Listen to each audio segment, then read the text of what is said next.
ഞാൻ പ്രിൻസിപ്പൽ ആയിരിക്കെ ഈ കോളേജ് ഗ്രൗണ്ടിൽ കണ്ണിൽ കണ്ട ബാംഗ്ലൂരിൽ നിന്ന് വന്ന സാത്താന്റെ സന്തതികൾ എന്റെ കുഞ്ഞുങ്ങളെ എറിഞ്ഞു വീഴിക്കുന്നത് കാണാനുള്ള ശക്തി എനിക്കില്ല. ചാവുന്നതിന് മുമ്പ് അന്ത്യകൂദാശ ചൊല്ലല്ലോ. ഇനി ഒന്നുകൂടെ ഓവറാവാനുണ്ടല്ലോ. പിയൂണ എനിക്കുള്ള അത്ര പ്രതീക്ഷ കൂടി പ്രിൻസിപ്പാൾ അച്ഛനല്ലാന്ന് വെച്ചാൽ കഷ്ടം. ഇല്ലടോ ഇല്ല, എന്റെ എല്ലാ പ്രതീക്ഷയും പോയി. ഇനി ജയിക്കാൻ വല്ല ചാൻസും ഉണ്ടോ ജോലി? ഒരു ചാൻസും ഇല്ല. നമുക്ക് മുങ്ങിയാലും എങ്ങനെ മുങ്ങാൻ? എങ്ങോട്ട് മുങ്ങിയാലും അവന്മാര് പൊക്കൂ. നാണക്കേടായി പോയി. ജൂലി 10,000 സ്റ്റീഫനോട് ബെറ്റ് വെച്ച് പോട്ടെ നോക്കിയാ. കാരണം ഇവളുടെ അപ്പ പൂത്ത കാശുള്ള ഗൾഫുകാരനാ.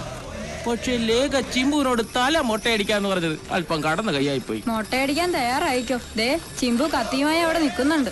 കോളേജ് യൂണിയൻ ചെയർപേഴ്സന്റെ തല വടിക്കുന്നതും ഒരു സുഖമാണേ.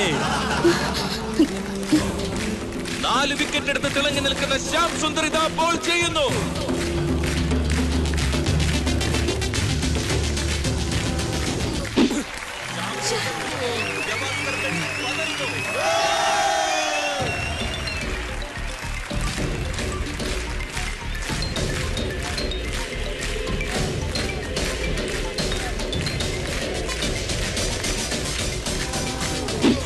അങ്ങനെ 2 ബോൾ കൂടി SMECക്ക് നഷ്ടപ്പെട്ടിരിക്കുകയാണ്. ഇനി 4 ബോളും 18 റൺസും.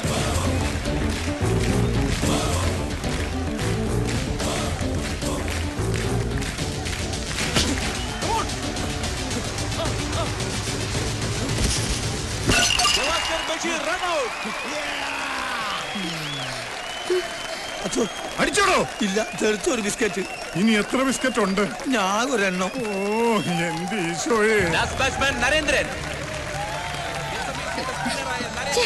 കരയാതടി. ഈ വർഷം തോറ്റാൽ അടുത്ത വർഷം നമ്മള് ജയിക്കും ജോലി.